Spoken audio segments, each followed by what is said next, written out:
people may be a little confused, so maybe just explaining the situation. Okay, I see the recording message. So welcome everyone. I am filling in for Kit tonight. She got delayed, and second change of plan is Tracy was going to do the intro lesson tonight, and she got pulled into a work event. So we have Kathy Cox, who is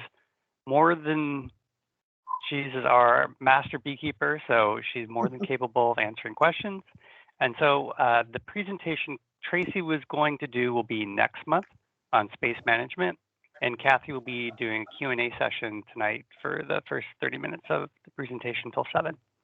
So I believe what we've decided on in the chit chat in the last few minutes is if you have a question, to use the little raise your hand icon. It's up in the top bar, a little bit over to the left from the leave button.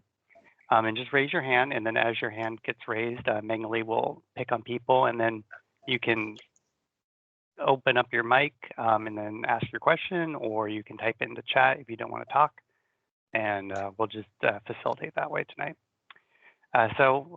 With no further ado, Kathy, do you want to introduce yourself and then start taking questions?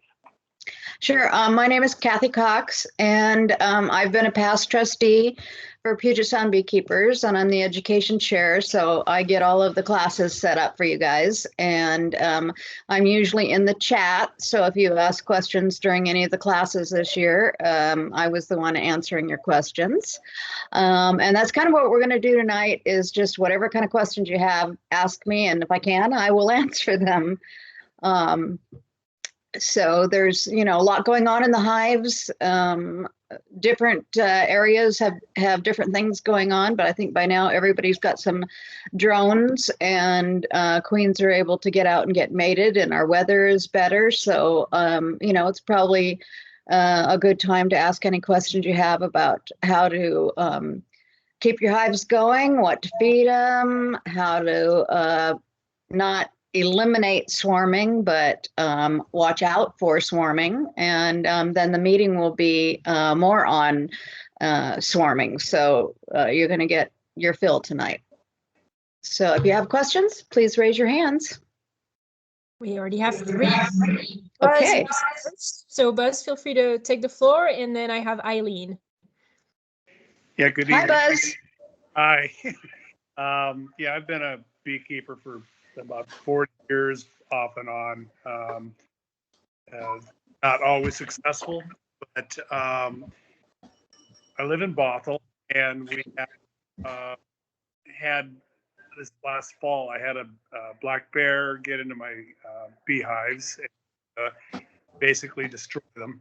And just recently on the local ring group, the black bear is back in town, and so I was just wondering what might be the best method for me, even though we're in we're in Boston, and I wouldn't expect it to be a problem, but what can I do to protect my bees from this?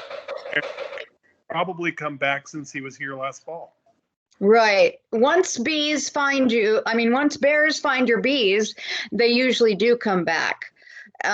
So I've been very lucky. I have 800 acres right across the street, and there are bears in there, and I have a 6-foot chain link fence around, and so far so good.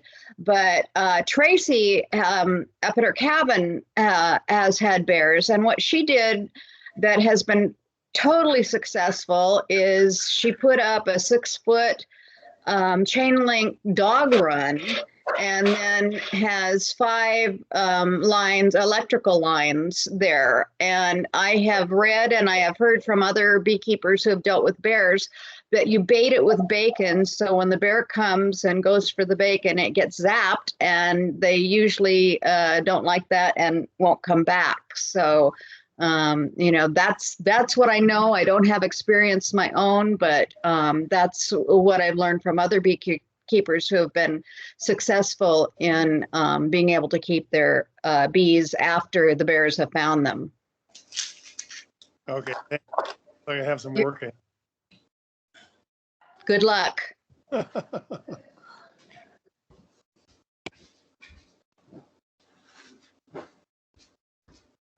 Okay, if you have any questions, just raise your hand. We had Eileen next. Eileen, hello?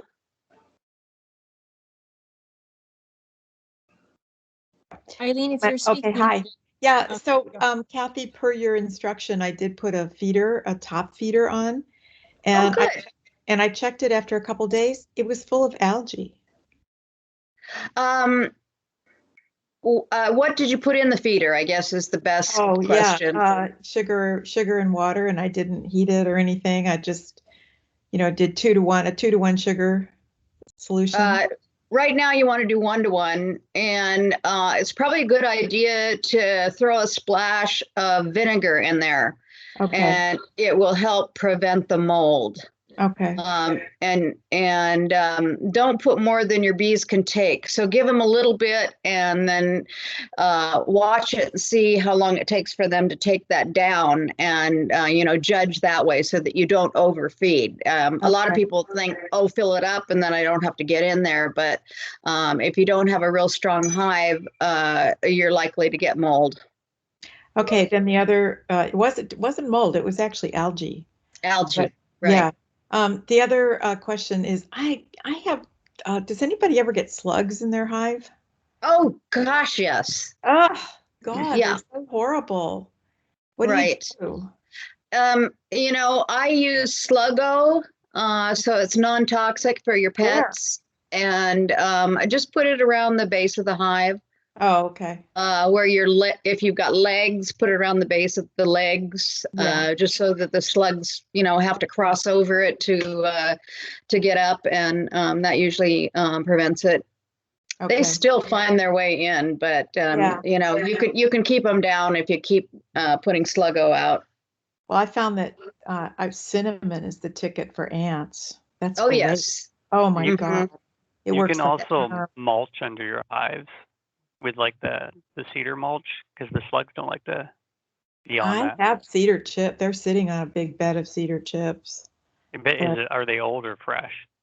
Because it's fresh chips. They're they pretty don't like fresh. those. They're play chips that I got early in the spring. You can also take wood ashes from your fireplace and Oh. sprinkle those around. It Okay. slices their soft belly. So that's another hint for Okay. slugs. Thanks. Mhm. Kathy. You bet. All right, next we have Jerry, and then it'll be Lisa. Hi, Jerry.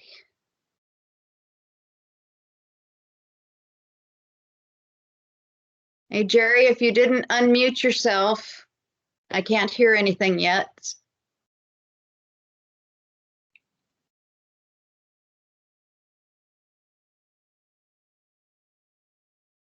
Hey, Jerry. Jerry is muting himself. I think there might be a sound issue. Jerry, if you want, you can type your question in the chat if that's doable, and then I can relay it. And for anybody who has a bear question, Magali put a link in there with some information. So please check out the chat. Can you hear me now? Does that work? Oh, there we go. Butter, no. Sorry, my dog's barking. No, I'm on video. Butter, come here. Butter. Sorry. Can you hear me now, Kathy? I sure can. Oh, What's okay. your question? So I'm a fairly new beekeeper. I've been at this about a year. Butter, come here. And two Fridays ago, my single colony swarmed, and I Oh my gosh. caught the swarm, and I got some equipment from Krista Connor, and I Hey. got that into the new hive. And then yesterday, the primary hive swarmed again, and it threw at least 2, and I caught one of them. Mm-hmm. The other one's about 50 feet up in a cedar tree, and it's been there since noon yesterday. Are they? And I've got Jamie came over. Jamie, I can't think of his last name right now. And we put a bait box under it. And I put another. I got a 10-frame box and put it on my garage roof. Great. Yeah, and so it's been a day and a half, and they're still up there in that cedar tree. Is there anything else I should do? it's really hard when they're that high up. If you have lemongrass, you can put just a tiny drip of lemongrass.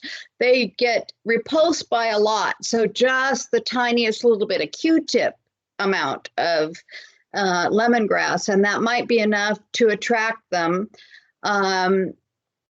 The other thing, I had a friend who was a fisherman, and he used a fishing pole to throw a line up over a branch, and then it had a weight on it, so it came down, and he put tied a frame to that and pulled that up, and the bees got on the frame, and then he put it into the box on the ground, and the rest of the bees came down. I'm sure that he must have gotten the queen for that to happen, but it's really difficult when they're that high up, and I don't have any super tricks. If you can get your bait box up as high as possible, I think you're doing everything. If anybody else has some hints for getting up high in a tree to get bees out, please put something in chat so that everybody can take advantage of your knowledge. I did put grass oil on box, and I bet I used too much. Did you say you used too much? I bet I did. Yeah, I bet that's the problem. Well, maybe swap it out. Swarming, you can't prevent it, but the thing that new beekeepers don't realize is they think if they just put a super on top, they're giving the bees more space, and that's going to take care of the problem. But I always tell my students to make space in every box.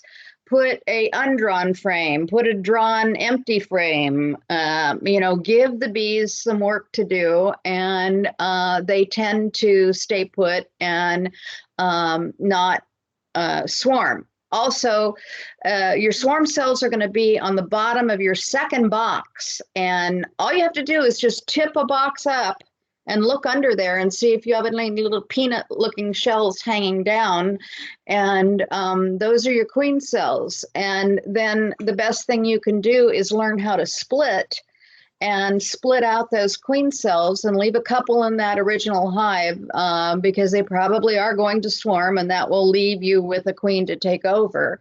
And swarms usually issue between 10 and 2, so if you're at home, just keep your eyes out if you're expecting a swarm, and maybe you'll be able to catch them. They usually don't go too far from your apiary, sometimes only about 50 feet. So I hope that helps. And, Google swarming and listen to Pat and Paul Perkins tonight, because they're going to talk all about swarming. Yep, looking forward to it. Good. And somebody asked a question about Honeybee Healthy. I think all of those supplements are good. Just make sure you read the instructions and don't overdo it, because the bees like a little bit of some of these things, but they don't like it when you just go gung-ho and give them way more than the instructions allow for. And somebody has a question about what to be feeding now. Right now, you want to be feeding 1-1 syrup. And I know that people get really confused about syrup. I take the easygoing attitude, and if I have a bucket and I put 4 inches of sugar in it, I put 4 inches of water in it. The bees are not, they don't have measuring cups, so they're not like looking at you and saying, oh, you're giving me too much sugar, you're too much water. They are going to take it up. So, don't make a big deal out of it, but 1-1 now is going to help your colonies build up. We have, so Lisa asked a question, and actually, Arthur, you're next, so I might let you ask your question directly after Lisa's done. Okay, Lisa, go for it. Hi. Hey, this is perfect for me. So I am picking up my 2 packages tomorrow, and I pulled out all my old boxes from last year. I've actually cleaned them out, and so I have a lot of extra honey fill in those frames my question is, how do I space, when I'm installing them tomorrow, I'll have empty frames and I'll have frames that have partly honey, and then I have full frames of honey. How do I put the frames in for tomorrow? Because I have them in now with two. I alternated, but now I heard you say, we need to make them work a little bit more, and they're not going to have to work that hard. If I install them with the box I just set up tonight. Well, hopefully with a package, you're not going to have a crowded hive. Are you in deeps or mediums? I'm in deeps. Okay, so you're going to get 5 frames worth of bees probably in a 3-pound package. And so they shouldn't be too crowded, and you shouldn't have to worry about swarming right now. What I would do is I would put about 4 drawn frames in the middle, and then I'd put honey on either side of that, and I would give them a pollen patty up on top. And I would also put a top feeder on. They may not take the syrup in the top feeder, and you can judge by what they're taking. If they're not taking it, fine. And I also, if you have capped honey, I like to take my hive tool and just scratch it open, because sometimes it's cold around here at night, and that wax capping can be just a little tough for them to break open when they aren't a full 10 frames of bees. That 10 frames, it's very warm in there. But if you have 3 to 5 frames of bees in a package, it's just not quite warm enough. So you could just scratch across the capped frame, and that should really help. Okay. Did I answer everything? Yeah. I had one other question, which I was, so my assumption at first was, okay, I don't need to add any sugar syrup. But then I thought, well, don't I need to give them fumagellin for nosema during this time? So then that was my purpose of giving them syrup. If you are getting a package, hopefully they don't have any type of bee diarrhea. They should be healthy. Hopefully the breeder has not sold you something that is an unhealthy package of bees, and I wouldn't worry about medicating them at this time. Oh. If you see all sorts of brown spots on the outside running down the front of the hive, that's an indication that they've been locked up for a long time. It doesn't necessarily mean that you've got a nosema problem. Okay, thank you. And I have one more question. So, sure. Pulled out some of these old frames, and they had webbing on them, and I thought, oh, wax moths. Wax moth. And they had little eggs in there, but no larvae, nothing. Okay, best thing is to put them in the freezer for about 48 hours, and that'll kill whatever is in there. If you've got 10 frames of bees, they should be able to handle the wax moth, but when you're starting with a package, that's just a small group of bees, so I wouldn't give them any problems to start with. I would go ahead and freeze those frames. Yeah, those were going to go on the second deep. When I put the second deeps on. The first deeps are all clean. Okay, you don't want to put the second deep on until they've got about 70% of the first deep filled out. Okay, You've got bees on 70% of the frames, and then you can add the second. You don't want them to have to try to keep all that space warm. So just don't give them too much to start with. Thank you so much. You've been so helpful. Oh, you're welcome, Lisa. All right, thank you, Arthur. You're next, and then it'll be Sean. Okay, Arthur, shoot. What do you got for me? Hello, can you hear me? Hi. I can. I have 1 hive, 4 supers. It's carried over from last year.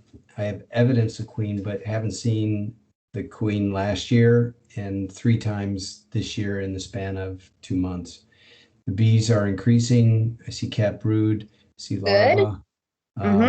I see honey. Honey's being capped. They're very docile. I just can't find the queen. You know, I couldn't find my queen until I was beekeeping for my second year. There's something about looking really hard and you don't find her when you want to. And you're very good to know that seeing eggs tells you that you've got a queen. You don't always have to see the queen. You don't have to keep the hive open for 45 minutes, searching. As long as you see the eggs in there, you know that your hive is queen right. One of the hints that I have for you is that the queen has what's called a retinue, and this is a circle of bees that are ever changing around the queen. They're grooming her, they're feeding her, they're getting her pheromone.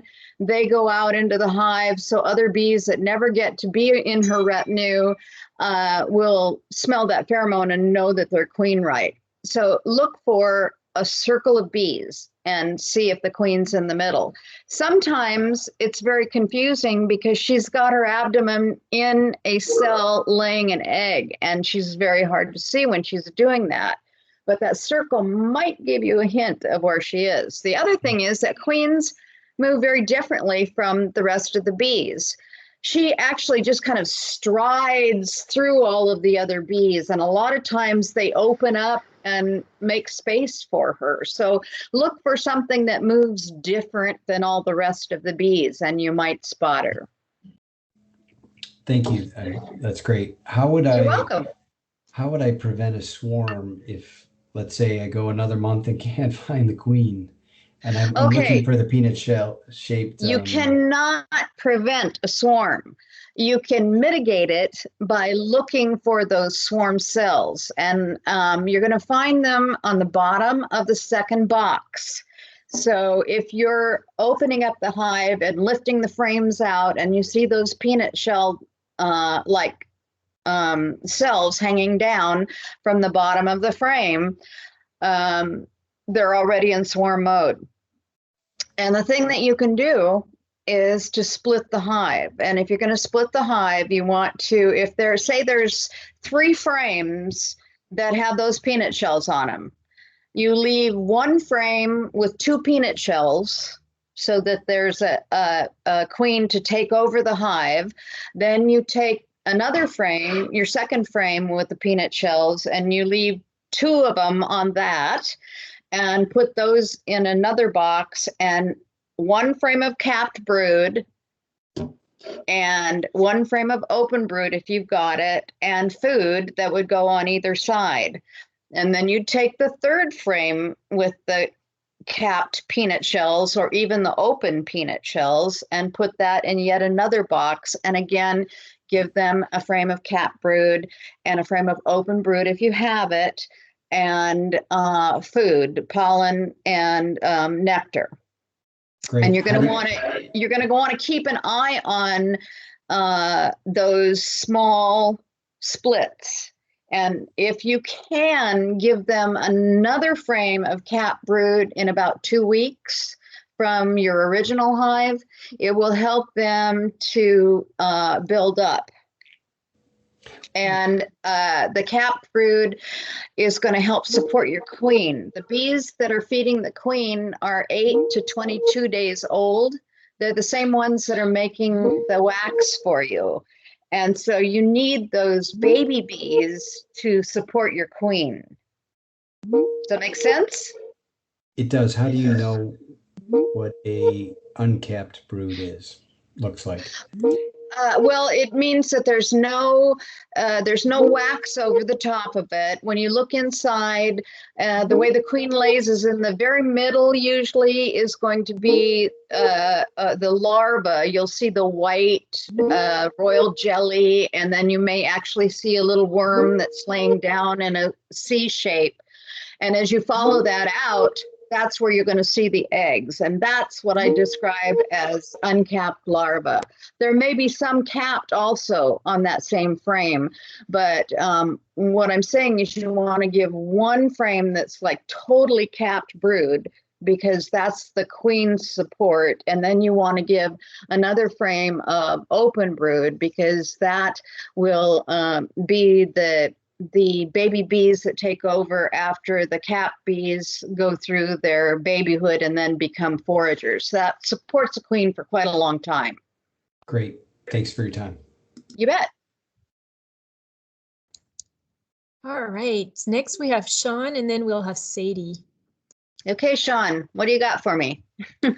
How's it going? I just have a really quick question. So I'm a second-year beekeeper as of this year. I'm running 7 hives right now. I had 3 survive over winter, 4 nukes, so a total of 7. One of my surviving hives, I did an inspection today, and I feel they're actually kind of digressing a little bit. They're in the 10 frame deep, but I'd say they only have about 3.5 frames of bees. After the inspection, the queen is laying, but I feel she's probably getting old. My question is, should I potentially merge them, or I was thinking about digressing them down to a 5 frame nuke to see if maybe they would swarm / supersede her, because I think she is getting old. And I was just trying to get some thoughts on that. Okay, you don't want to make them swarm. They will supersede her all on their own. If she's starting to get old and losing pheromones, right, maybe doesn't have sperm left, they know that, and they will supersede her. The supersedure cell is going to be up somewhere on the frame. It's not going to be down on the bottom, and there's usually only one. So that's how you can tell that they're being superseded.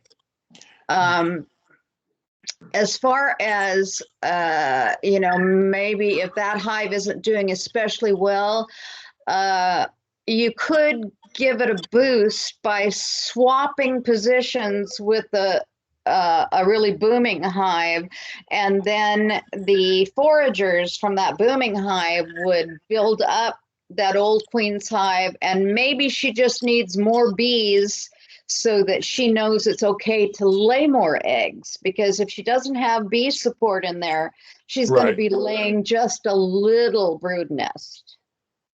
So you can always swap a hive that doesn't have a lot of bees in it with a hive that does. Okay, I can try that. Try with one. Okay, good luck. I have one more question. Sure.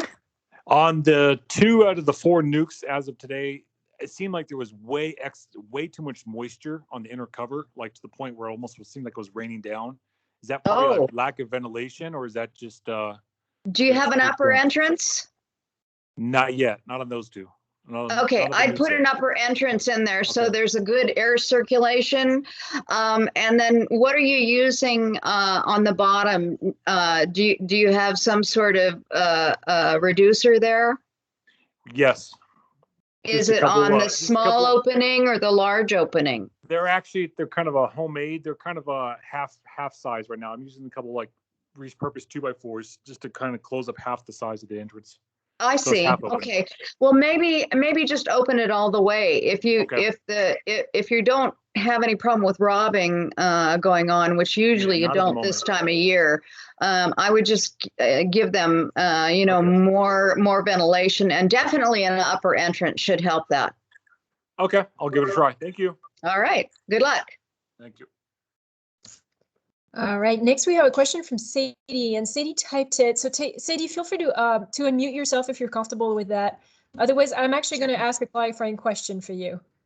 I can ask if, yeah, that's fine. Thank you. So I'm a new beekeeper. I have 2 hives.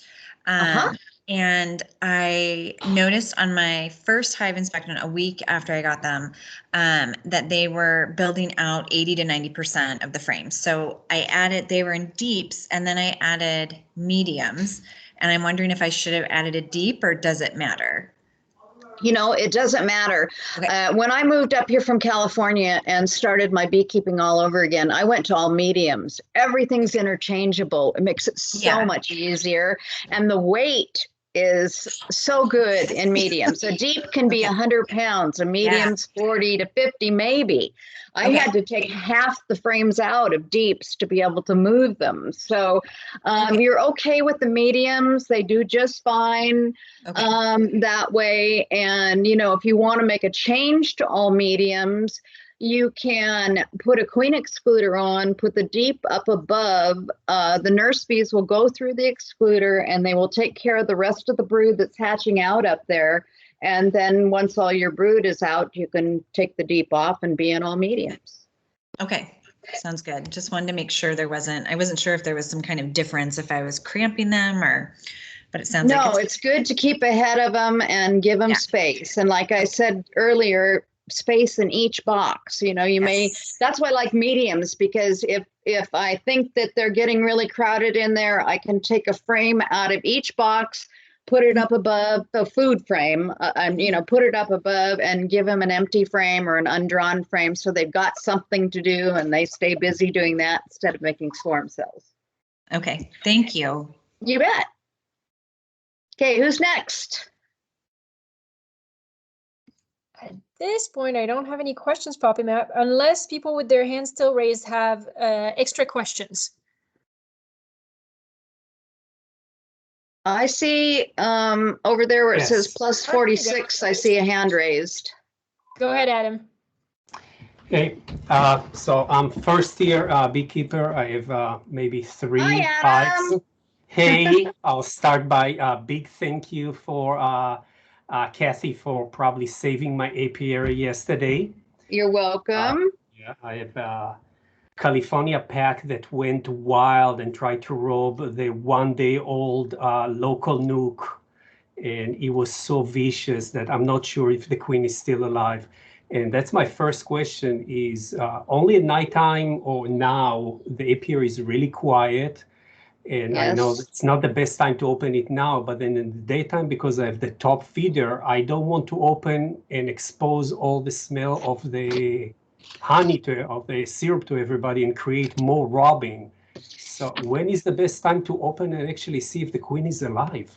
Okay, how is your feeder sitting on top of an inner cover? Yeah.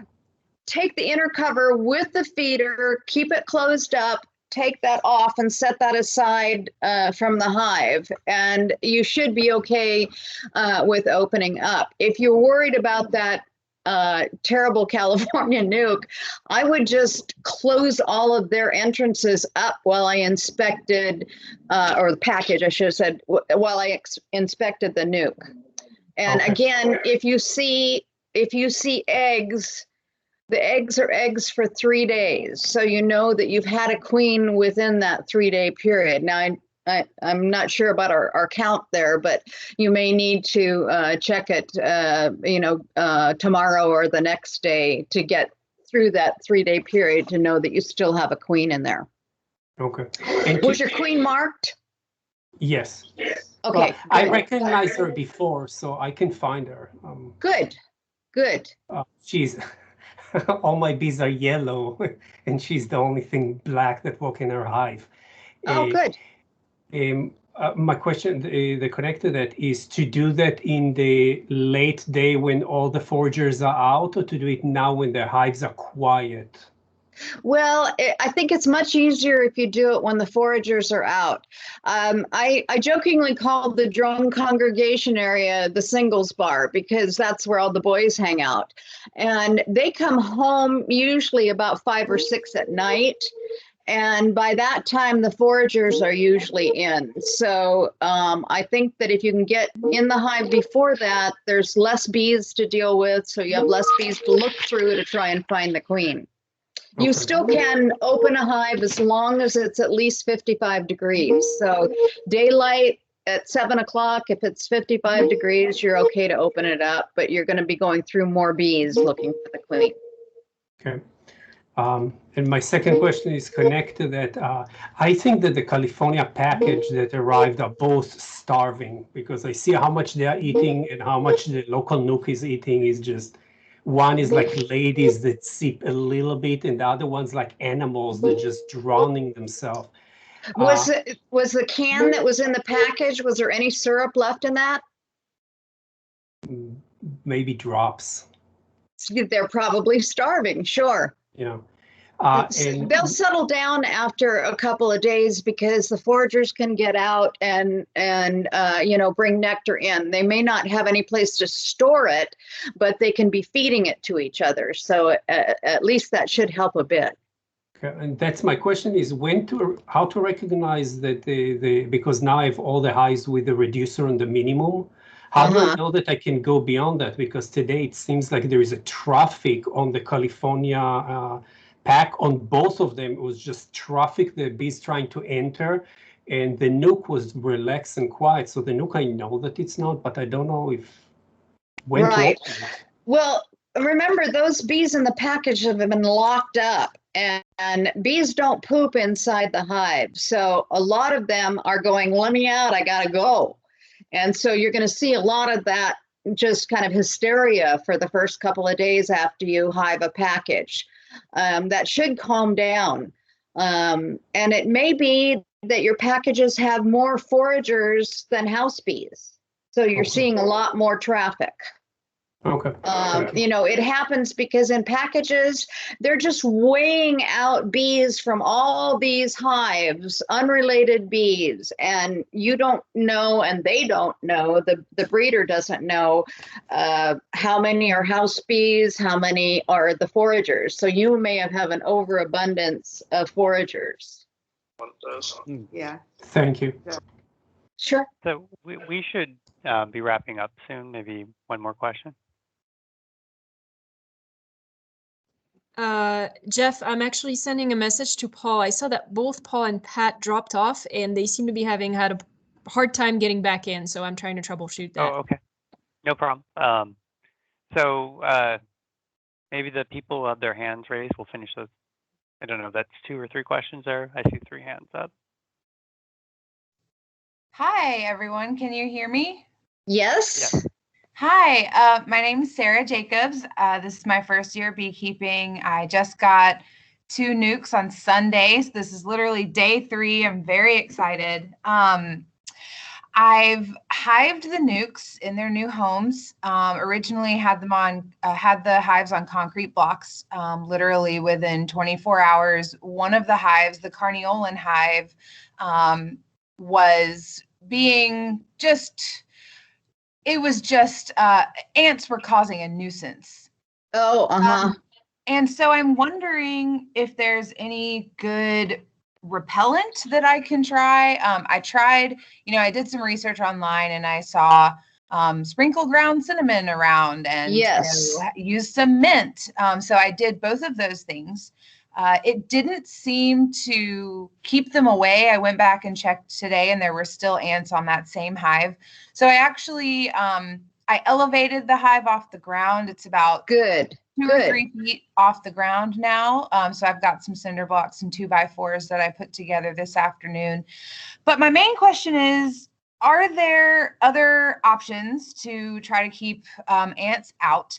And then I had another question, but I've lost it. So if I think of it again, I'll unmute and ask. But yeah, okay. Ants, help. Well, if you can put your hives on a hive stand, then you can use like tuna cans filled with oil and put the legs in those, and that'll stop the ants.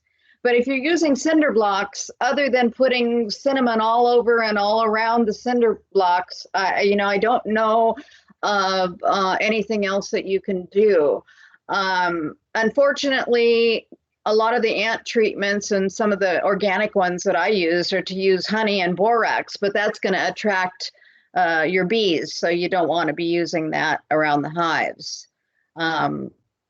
If anybody else here has got a hint on what to do with ants or has had an ant problem that they've been able to satisfy, please put something in the chat or unmute and pop in here and give us your wisdom, please. For those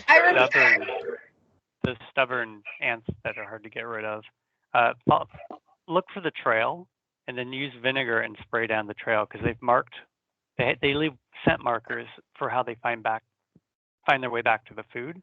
So vinegar will erase that, so it'll make it harder for them to find the hives again. And then if they get there and they smell that cinnamon, they'll be less incentivized to try to get up into those hives. That's great. Thanks, Jeff. Yes, thank you so much. And I remembered my second question. Okay. Do you recommend that I put a feeder in with my nukes in their new hive? They're out in the country. That I know they have plenty of places to forage. I've seen several of the bees coming back with pouches full of pollen. But do you recommend using a feeder here at the beginning to strengthen them, or just kind of supplement for them, or Yes. no? Absolutely. Okay. I would always feed a package, and I would always feed a nuke. 1-to-1 syrup is what we're feeding now to help them build up. And, if we've got rain, the bees can eat up everything that they got inside the hive in a couple of days. So I would always keep a feeder on, and the bees will tell you when they don't need it, they'll just stop taking it. So, yes, I would definitely feed. And I think there's a couple more questions in the chat, which I can't exactly see. Somebody's talking about the ant problem with the cinder blocks. Putting a planter basin under the cinder blocks will give you a basin to fill with water or oil. That's a good idea.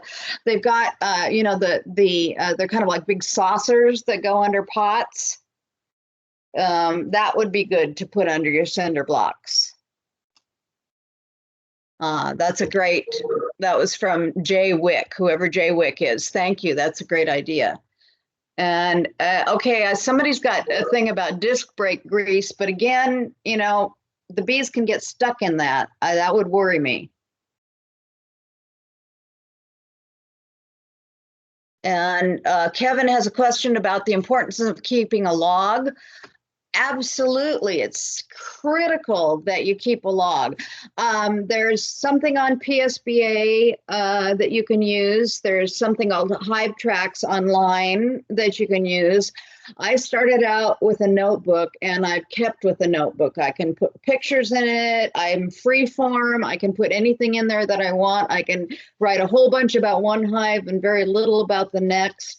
And I use the margin to put notes about what I need to do or what I need to bring to that colony the next time. So it makes it real easy when I'm getting ready to go out and do a hive inspection following that one to bring everything that I need. I don't have to leave a hive open and run and go get something. I've got everything that I need. I put when a queen's going to hatch. I have all of my information in that margin, and it's really easy when you're sitting in your chair at night to go over it and take a look at what you've done and what you need to do. So I really think it's great to do a log, and it will really help you be a better beekeeper.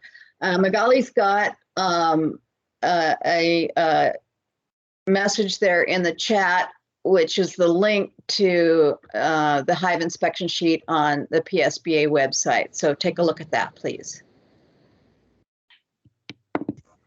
And I don't know if I've missed any questions in the chat. Hi, this is Sven. Question, I have a second-year hive, actually 2 second-year hives. One is a sipper from the feeder. She doesn't eat as much. The other one I'm calling my sugar queen because the bees from it will just eat from the feeder no matter what. And this was the same last year. And in fact, at this point, they are backfilling the hive. Today, I took that feeder off because it seemed like it wasn't worth keep feeding them at this point and just let them forage. Do you think that was a good idea, or should I have kept feeding them?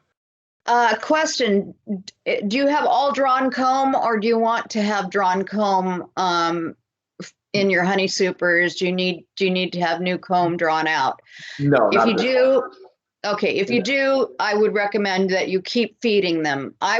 I personally feed because I put I sell so many nukes that my frames are going out the door, and I'm putting undrawn frames on. So I feed right up until the honey flow, the blackberry honey flow starts. Okay. All right, thank you. That's it. You bet. So, Kathy, you're not going anywhere.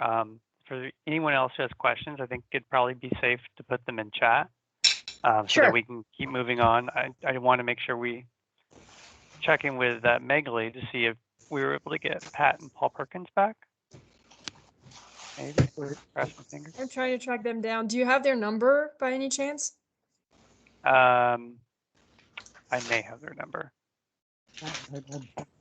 Okay. So then I guess I will jump off and see if I can call them.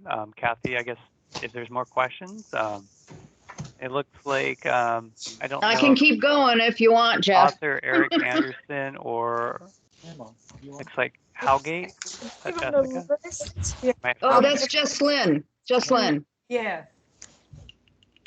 I ask him, I'm feeding pollen patties, not sugar water.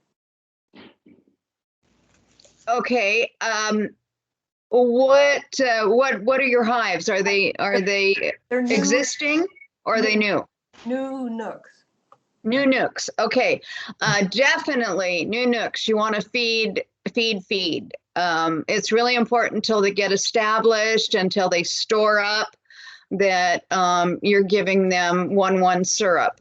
Pollen patties are great. That helps the queen to keep laying. She knows that she's got resources there. But the syrup's very important. And like I've said before, if we get a couple of days of rain in a new hive, especially, they can eat up everything that they've got stored. So I would definitely feed them. Okay, makes sense. I see Paul's on. Paul's back.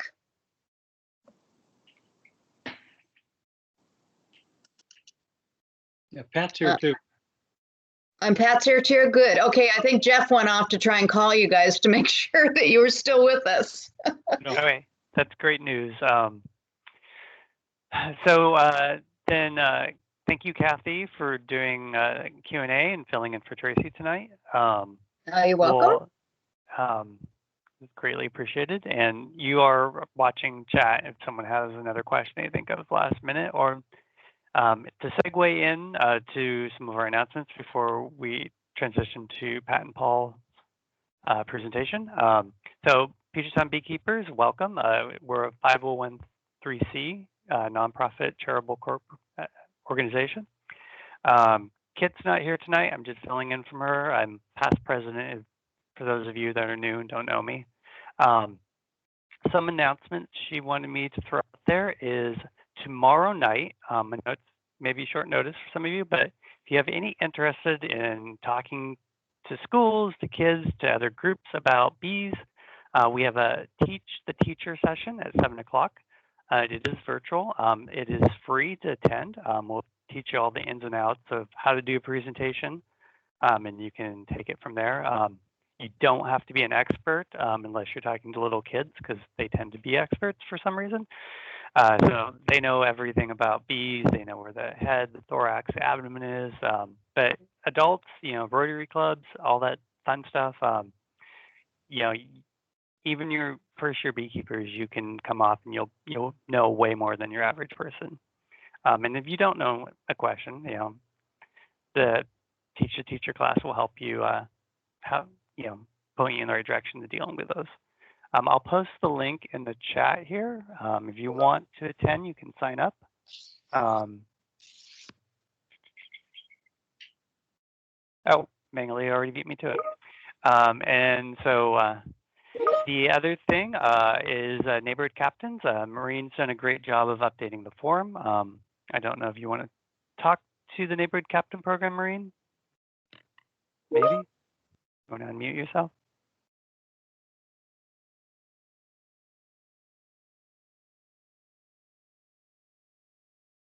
All right, well, maybe not. But anyway, the neighborhood captains, it's a great way to, especially in COVID and not being able to get together in the apiary, it's a great neighborhood resource. Every neighborhood captain has sort of their own flavor of help, but generally email questions, sometimes text messages to help answer your emergency questions. I'm a neighborhood captain, Maureen's a neighborhood captain, Kathy's a neighborhood captain. There's a lot of neighborhood captains. So there, Eileen's a neighborhood captain. Beekeeping levels vary, from more intro, more coordination for your neighborhood to master beekeeper level. So if their neighborhood captain can't answer your question, they can point you in the right direction to find an answer. And we're always looking for other new neighborhoods to add captains to. If you're interested in joining that program, you can reach out to Maureen. Next month, Tracy will teach the lesson she was going to teach tonight. And we may have someone from WSU. That's not 100% confirmed yet, but that's in the works. WSU usually they have lots of research projects they're doing, and we missed last year, but usually they do a presentation every year, which is an update on what they've been keeping themselves busy at. Let's see. The last thing Kit wanted me to bring up was she's curious for everyone attending. Maybe you want to put a few comments into the chat, but what do you like about the virtual meetings? What do you hope to get out of PSBA? Whatever you can think of, if you've got a few comments there. She's just curious to pick people's brains, get some feedback, and we can try to work together. I mean, we're all volunteer organizations, so if there are gaps, we're always looking for people to step up and try to fill them if they have a skill set or a desire to do something and help out. Our bees all kind of mingle together, so it's in our best interest to work together to create the best healthy bee populations we can and plant flowers and do all that fun stuff. So if you've got any comments there, put them into chat. And I think that's all the items I had from Kit. So I will introduce Pat and Paul Perkins, longtime beekeepers in the area. I'll let them tell you about their beekeeping experience and their business and everything fun that they do and their adventures in catching swarms. Thank you, and hello to you all, and thank you to the Puget Sound beekeepers for inviting us to present something tonight on swarm prevention. Getting started here.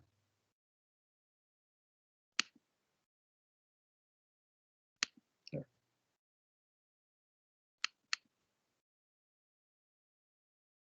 It's coming here.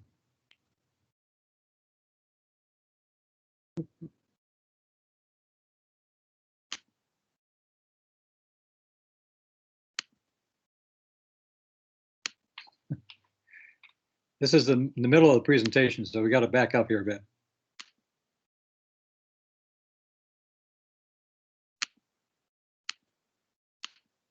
It's not backing up. Hang on here.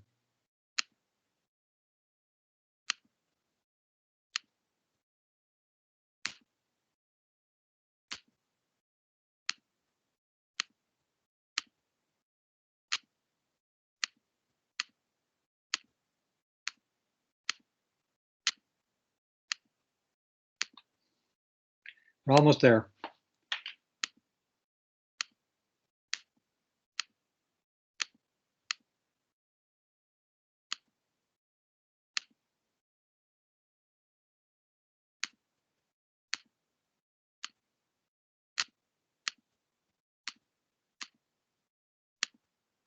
Here we go. All right. I'm Paul Perkins, and this is my wife, Pat. Between us, we run about 70 hives in 12 locations.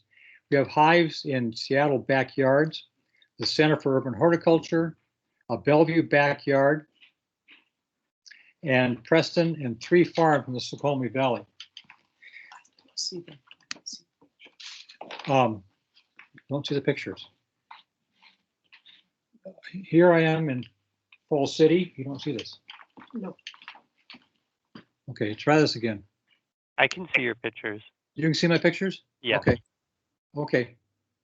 All right. All right. So this is Fall City, farm in Fall City. This is our backyard. This is the hive we'll do an inspection of here in a few minutes. There's one on the left. And then this is a farm in Carnation behind a greenhouse, as you can see. This is from the Center for Urban Horticulture.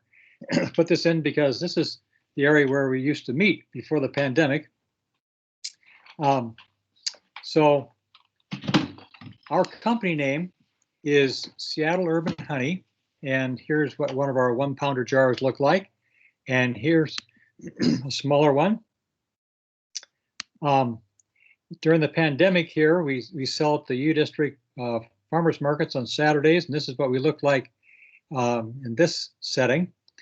We're not at the market right now because we're too low on honey, but by the end of May, early June, we'll be back at the market.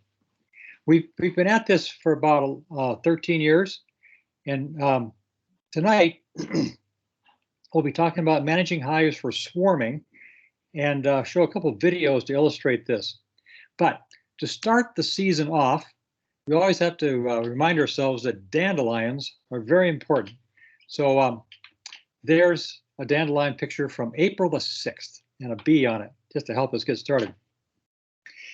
When we talk about swarming, I always have to remind myself that swarming is a reproductive instinct. So this is fundamental biology we're trying to manage. The bees can beat our efforts, and it can look like this. Here's one at the UW Center for Urban Horticulture, and these bees were swarming away. I think the sound you hear is not the bees themselves, but the fans on the greenhouses. But this is where the swarm landed. Then here's another swarm that was in June of 2020. This was on the ground, called a puddle swarm. And here's one near our house a week ago Sunday. And I'll tell you more about this one. This tree is about 5 feet from the sidewalk. But tonight's idea is that we want to put space in the brood area by moving frames of brood out of the brood area and replacing the moved frames, brood frames, with drawn but otherwise empty frames. We try to impress the hive that they have space. They are not crowded. There is no need to leave the hive, taking the old queen and half the bees and finding a new home. The one they're in will do just fine. That's the message we're trying to impress upon these bees. However, as I said earlier, this is a reproductive urge. And so let's take a look at the bottom of the frames, because this is a place where the bees can start to give us some hints. So tipping those boxes up, like Kathy mentioned, does the job. So here's what we call a queen cup. See my cursor there? Queen cup. Here they started to elongate it. And we look in these queen cups to see if there is royal jelly. So here's another one elongated. But if you look down at the bottom of this picture, here's one that's been broken. So in opening it, we often break these. Here's another queen cup. Here's another broken one. This is probably a broken one here. But this is a set of hints that the bees give us. Here's another one that shows the royal jelly in the bottom of the cell. And you can sort of see down the middle here, a larva. So this, if we hadn't have broken this, this could have become a queen. So these are the examples then that we want to look for when we do this hive inspection here in a moment.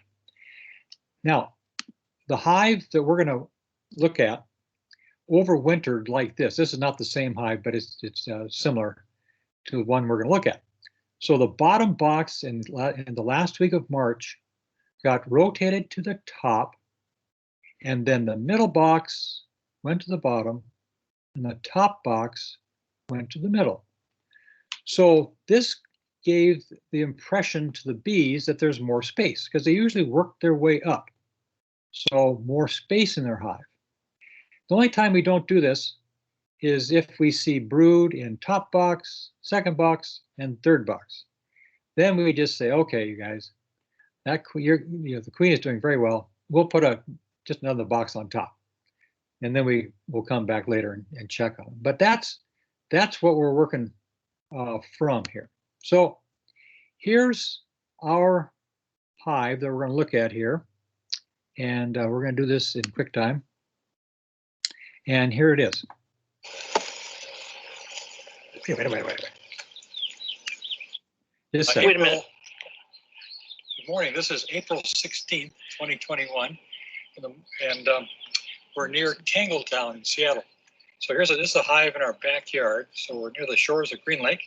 And first thing we're going to do here is open it up, and we're going to check this hive for any queen cells. So you can unstrap this thing and get the lid off.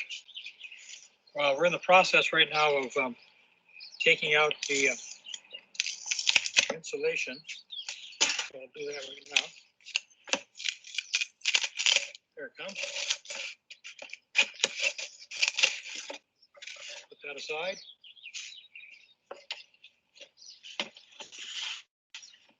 Then we're also taking these hive blankets off. And so I'll do that in just a moment here. Hive blanket's dry, so that's a good sign. Everything's working. Well, it's on. And see what we have here.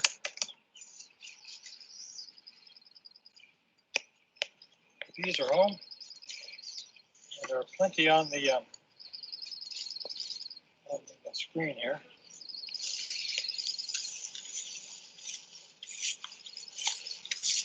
They cast a little wax to the top. That's off now.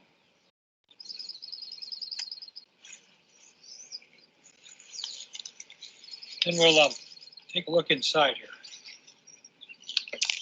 This is a hive that has been gaining weight the last several days. It happens to be one hive that we have a scale on. And you can see the numbers here are great. Get this little smoke. Keep everybody calm.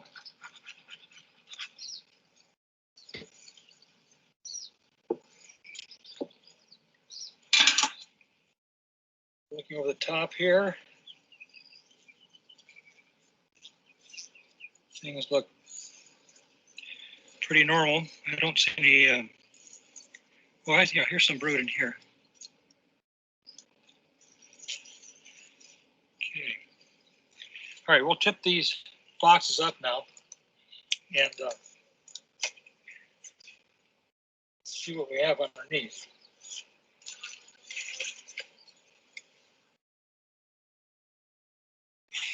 Nice heavy box. Okay, here's what we see. We're looking now for queen cells.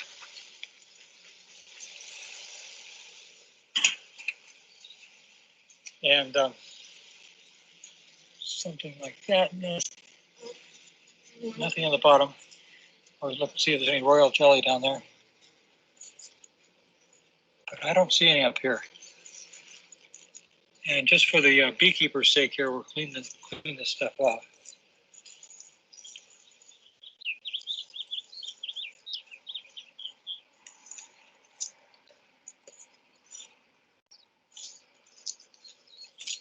That.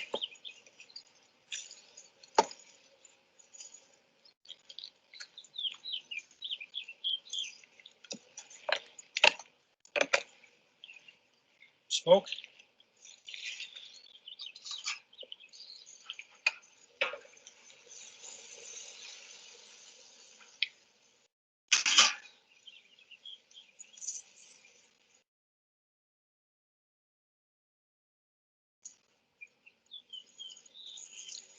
plenty of larvae here.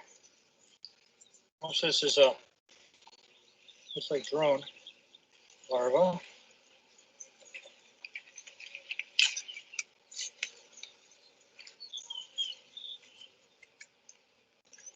We'll put this aside.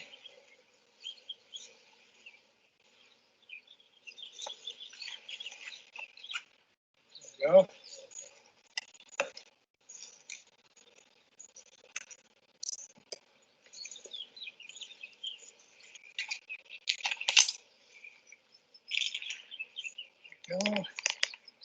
Okay, let's check the next box. We'll put this one aside for now. That's a heavy box.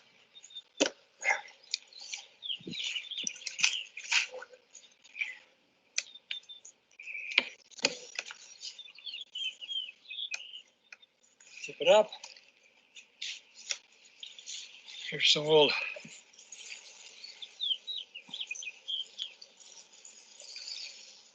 treatment for mites.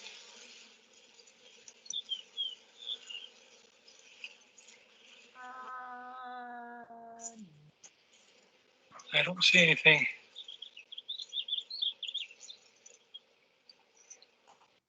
here that's a problem. Yeah, that's pretty good. I was looking for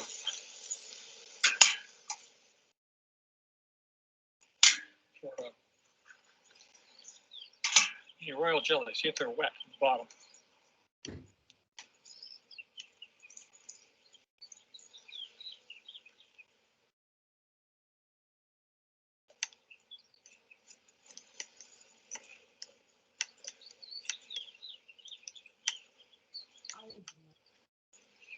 Well,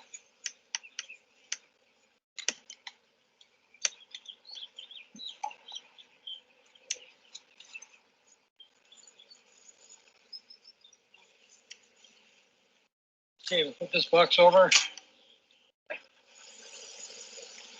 This hive has got brood all the way to the bottom. Not quite so heavy, but still pretty heavy compared to the first box. And then here's this third one.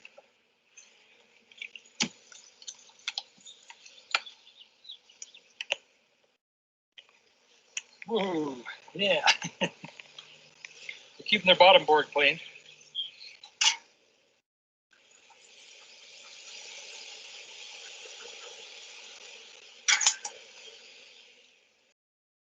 This looks fine. So we'll close this up. Yeah. And what we do now is this guy's down. Oh yeah, the hives themselves. I mean, there are mostly hives that are like in 4 to 5 boxes, and I'm compressing these down to 3 boxes. So yeah, the hives that people are getting are like. Oh yeah, that's what I'm telling them. Basically, they're getting a 2-for-1 deal because yeah, they should go. They're winter queens. You really should go home and split them. Kathy split hers, and I think David is splitting his and buying queens, and then.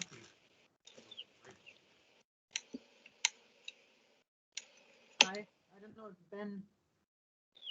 Kind of brood. We're going to switch it around with a drawn frame from the. This is full of nectar, both sides. Yeah.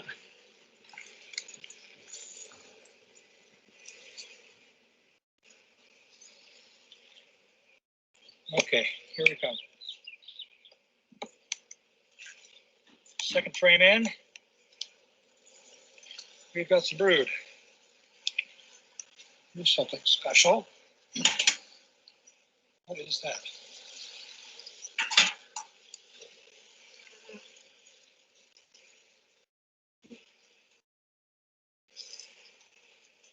There's nothing in this one, so we'll take it out.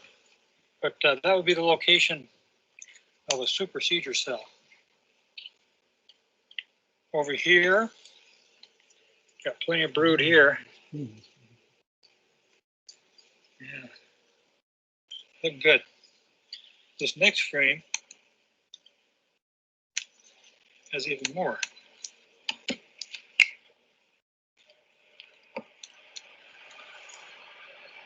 What we're trying to do right now is control this, or manage is a better word. Manage this hive for swarming. So I'm going to take this frame right here, and it's going to go into the third box. Put it over here, into the queen there, and we'll move this. Boy, this next frame's loaded. Look at this. She's got brood.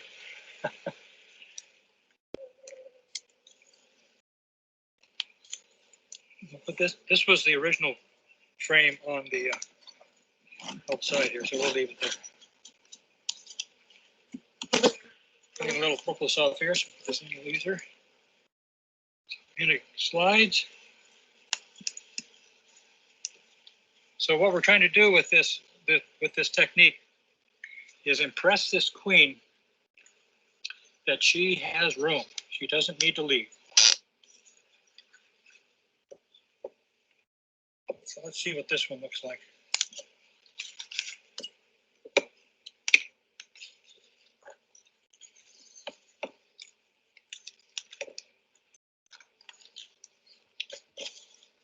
Yeah, this will do it, I think. So nicely drawn. Not so nicely drawn on that side, but it's empty. Let's go ahead and put her in.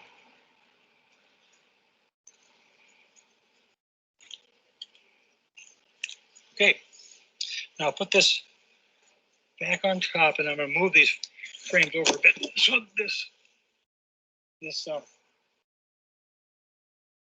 road here is more centrally located.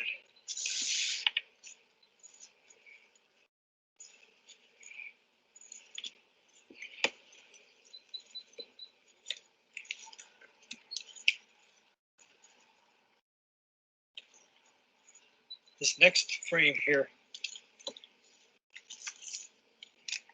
has brood on it.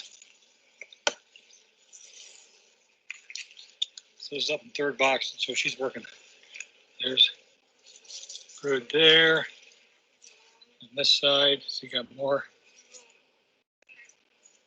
So we'll put that down here. And let's stick this one right in here.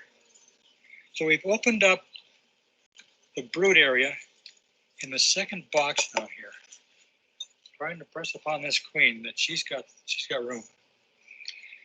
Now, since this hive was so full of bees, and since the weight has been going up, we're going to give this box two, or this hive, 2 boxes. The maple's beginning to bloom too in the area, so this will give them something to work on. And once again, impress upon them that this is a good place to stay. They don't need to leave. They don't need to swarm.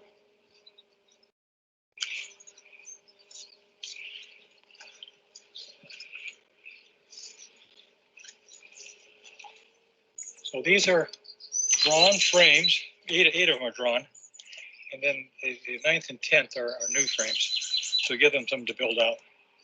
They're always trying to keep the number of drawn frames increasing if we can. Put this back on top. Inner cover back on top.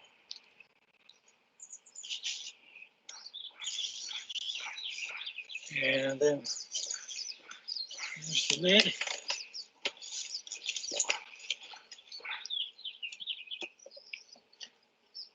That. So what we've done today to try and manage swarming for this hive is to take a frame of brood here, move it up to 3, box 3, take an empty frame, a drawn frame, but empty, and move it down here into 2.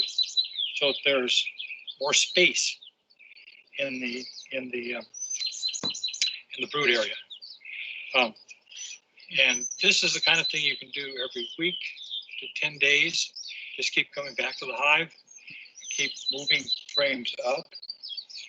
And if you are one who wanted to put queen excluders on, we don't, you know, so I didn't there's no queen excluder in here.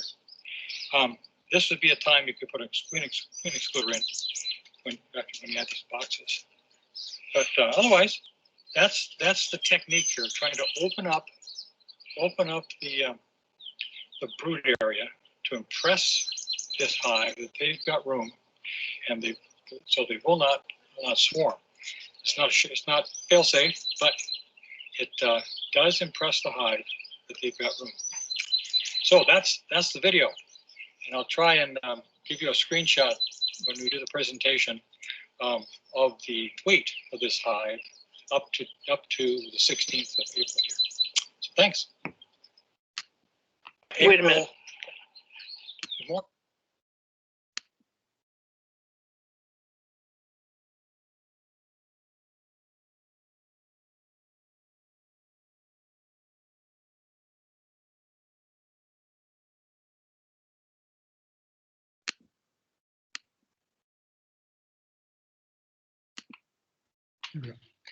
So here's the look again at this frame on the bottom. This is not the same hive that we're just looking in, but it's a good example, the one we used before. So we're looking for those queen cups and queen cells, like these broken ones down here. And so this is a good thing to be looking for when you tip up those boxes. So cleaning off the bottom of the frames and expanding the brood nest with empty frames are two ways of managing for swarming. In addition, we added 2 boxes, as you noticed, to the top of the hive. And if you have taken a whole queen cell and an additional frame of brood, that too would have expanded the brood nest. In our case, we didn't have any whole cells to pull out.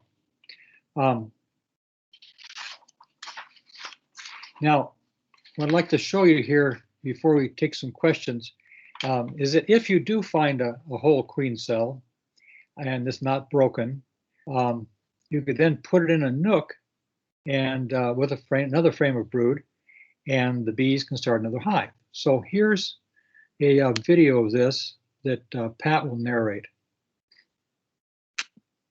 Cells that we're finding.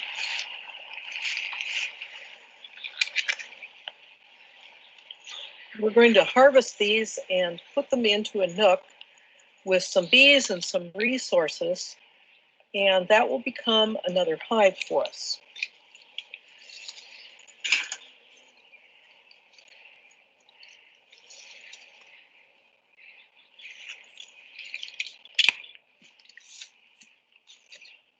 So this one has quite a bit of brood on it, as well as these 1, 2, 3, 4, 5, 6 queen cells.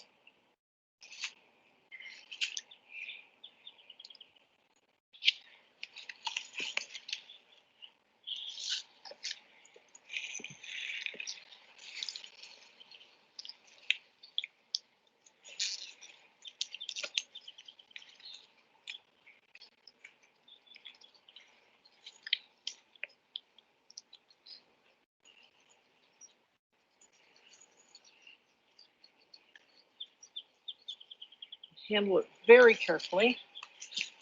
I'm going to look to make sure that the old queen isn't on here.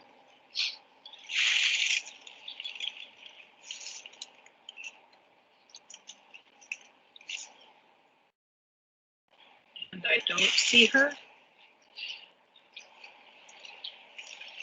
So I'm going to put all of these cells in one hive and let the bees sort out which queen they want to keep.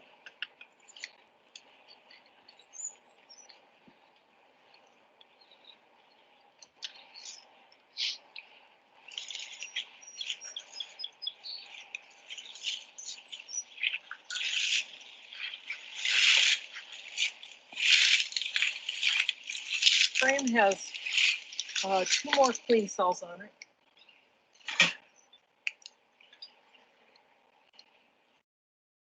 I'm trying to decide whether to stick them in with those other queen cells I just harvested or start a new nook.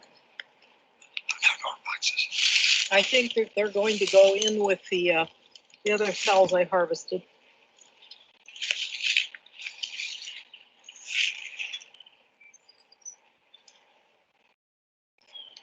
Or I can just leave them, take them off. Take them off. I think that's enough for this stuff.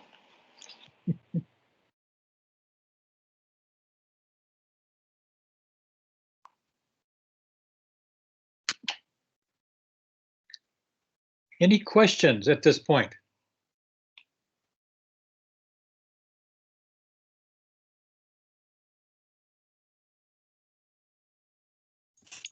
I have one for you. Okay, fire away. Why did Pat choose to put this second frame with the first one rather than start a new nook? What was the prompt to choose one versus the other? Well, I hope you couldn't hear the whispering going on there, but we didn't have another box. That's the reason. Otherwise, we would take that and start another one. Yeah, that was just a practical thing. And the other thing is, some beekeepers will take that initial frame that had 6 cells on it, and they'll cut out each of those cells and put it in a brood frame and start individual nooks, so they can start 6 nooks. In our case, we've never really done that. We just stick the whole thing in there and let the bees figure it out.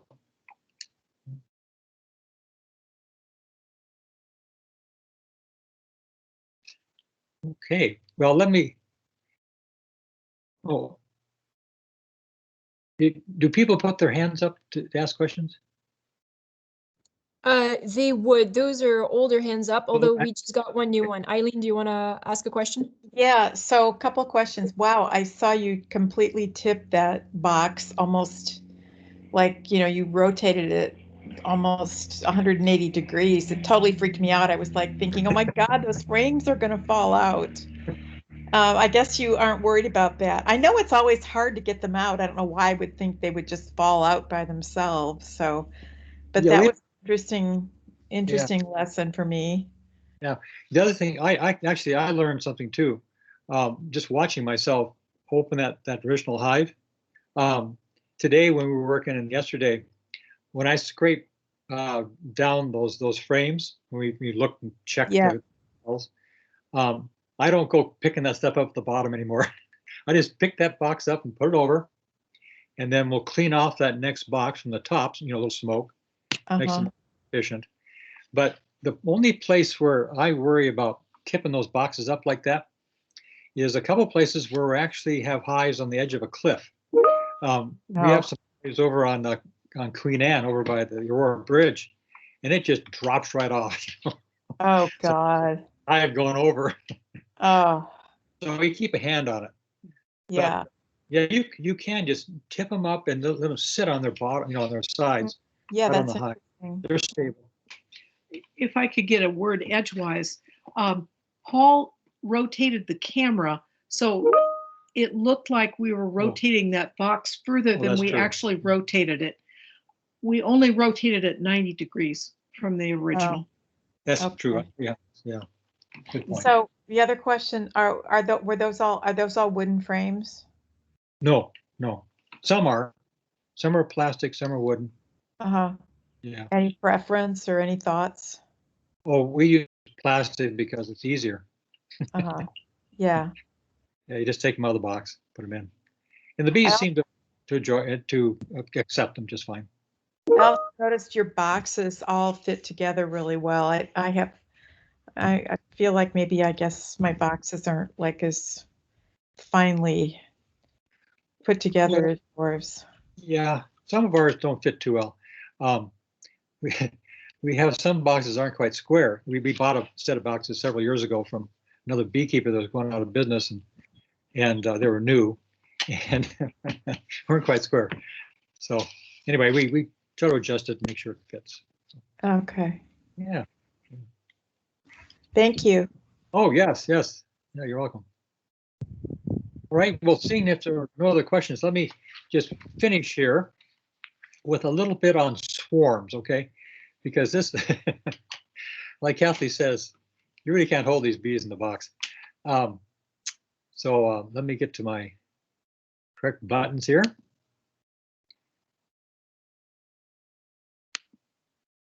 And that should bring me back. Come on. There, yeah, almost. There we go. Okay. So I was going to tell you more about this swarm last week, Sunday. This swarm ended up in this tree 5 feet from the sidewalk, and it was pretty ornery. A couple of people got stung. These swarms, as you know, are loud. We had spectators for this one, and so people are pretty tolerant of bees and very curious about them, but stay their distance. And so this swarm in the tree, I had to get it down. So one method for doing this is to use a bucket. So here I am on a 3-legged ladder, and I've got my 5-gallon bucket here, and I'm going to go up underneath this thing and try to get it down. I'll show you what happened.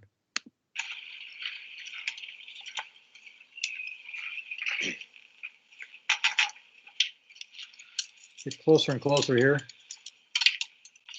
try to get that bucket right underneath, and then shake.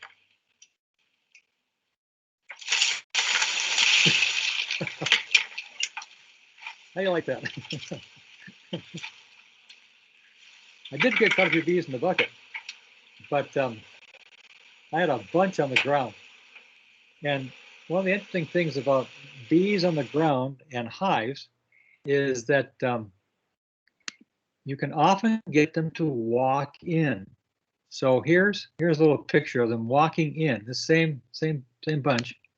You can hear them, they're up flying.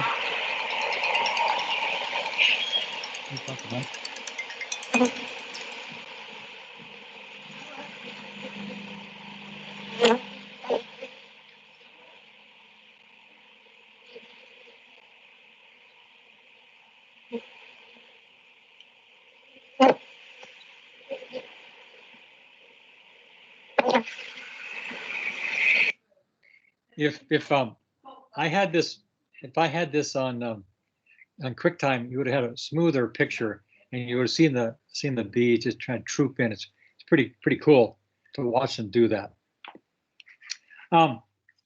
Then there are also more challenging ones, and this one was way up in a tree.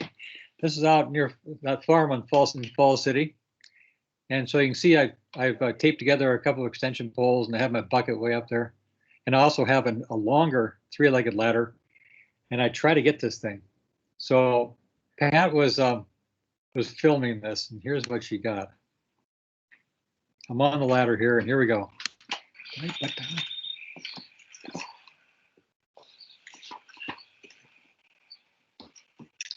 It's very hard at the end of that pole. It's very hard to balance the bucket itself, and then right there. I really can't see very well here. Yeah. What I'm doing. So I try. I sort of miss. And then I try once more here, making sure I don't fall off the ladder too.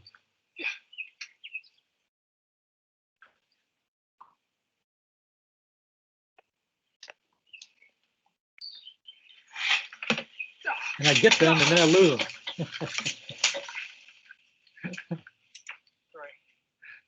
So, lesson there is some hives are just too high. So this is a much more gentle hive. I mean, a swarm. This one's in a tree that you can just reach up to it. And then There are others like this one. This was at the Center for Urban Horticulture. And this one was in August or April of 2019. And so here's what I did. Just cut it right out. And then walked it down to the box.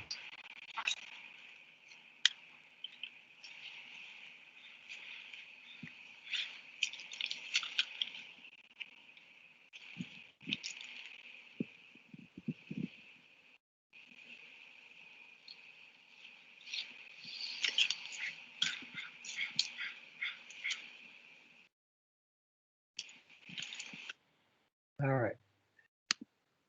So to bring this to a close, and since we're meeting in April, here's maple blossoms from April 2015. So this is a good time of the year for maple blossoms to be, delivering plenty of nectar for bees. Some places right now they're even a little past their prime blooming, but this is what we want. So there's a bee working away on a blossom, and what we're after here eventually is this, so that we love to see this capped honey ready for us to take and extract. And to do this, we got to keep the bees in the box. So thank you for your attention. And are there any questions?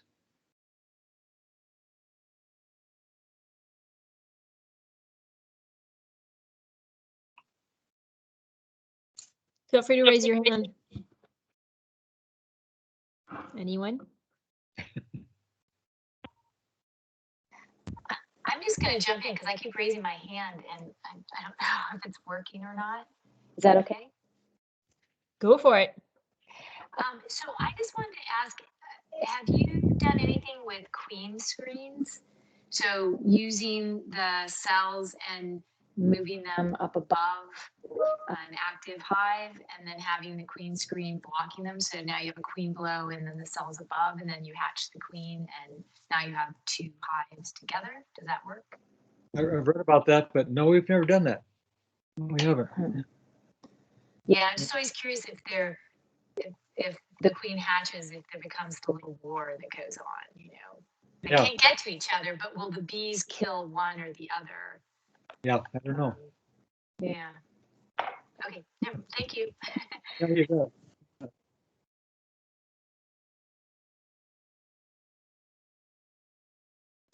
I think we have a question from Jerry. Okay.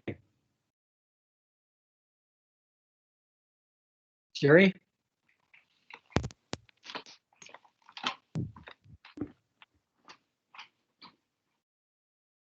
Jerry, I think you have a sound issue like last time. I don't know what you did, but it worked last time. You might want to try the same.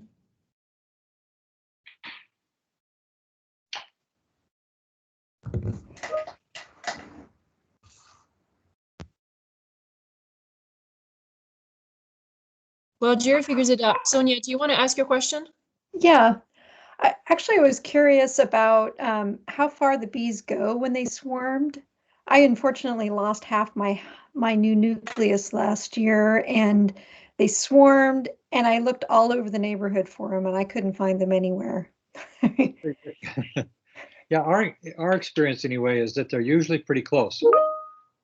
Like the swarm I was showing you from a week ago Sunday, those bees probably went 50 feet from the hive. That was it.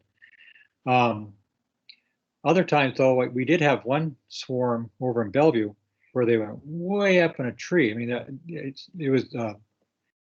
There was a question earlier about a swarm up 50 feet. This thing was 80, but it was right up there. But the other phenomenon we've seen is that swarms will leave a hive and then come back, and so that's quite a phenomenon too, where they'll actually enter the hive again. And in the backyards where we have bees in Seattle, the hive hosts are very, very diligent often, in watching the hives. They know when we rotate the boxes. They know when we put new boxes on. Of course, they know when we harvest. But whenever we stop by, you know, they'll tell us what's been happening. And of course, they're the ones that tell us if the swarm is going on. But yeah, so they're usually pretty close. And so if you lose them, I don't know where they are. Yeah.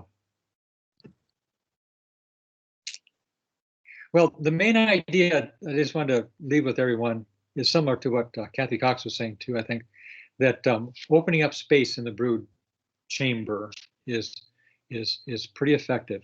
It's not perfect, but it's pretty effective. And it always disappoints us when one of our hives swarms, because that cuts our production way back. And we want to keep those hives full, but not too full. Want to keep them busy, but trying to manage that brood is important. And our first hint, of course, is tipping those boxes up and looking at the bottoms and checking what's going on there. Those are big hints. So thank you very much, and hope beekeeping goes well for you, especially you that are just beginning. If I could just tell you one story. When we started, we bought a package. We had bought the bee suit and everything. We told our neighbors that we're going to package these bees. So when we got our package, we had neighbors watching us. And so we dumped them in. It always seems kind of ungracious to kind of dump them in. But we did that and put the lid on, put them on our little hive stand. And you know, the next week or so, I was looking around the backyard and I said, Pat, there aren't any bees in this backyard. We need more. So I went down and bought another package and hive that. And then both packages, well, when they were in 10 frame equipment, both swarmed. And we caught them. So then we had 4. And then so at the end of that summer, we had all this honey. What are we gonna do with this? As you know, one hive can produce quite a bit, but 4, that's a lot. You know, you can't eat that much. So that's the point at which we started looking around for where are we going to sell this stuff. And so anyway, that's how it started for us. 1, then 2, then both swarmed, and then we had a lot of honey lined up on the shelf. So anyway, thanks, and hope beekeeping goes well for you. Keep looking at the bottoms. Tip them up. Thank you. You're welcome. You're welcome. Thank you, Paul. Thank you, Pat. And thank you, Thank you. Kathy, for answering all of the questions. Yeah, good. See you. Thank you. Yeah. Bye. Bye.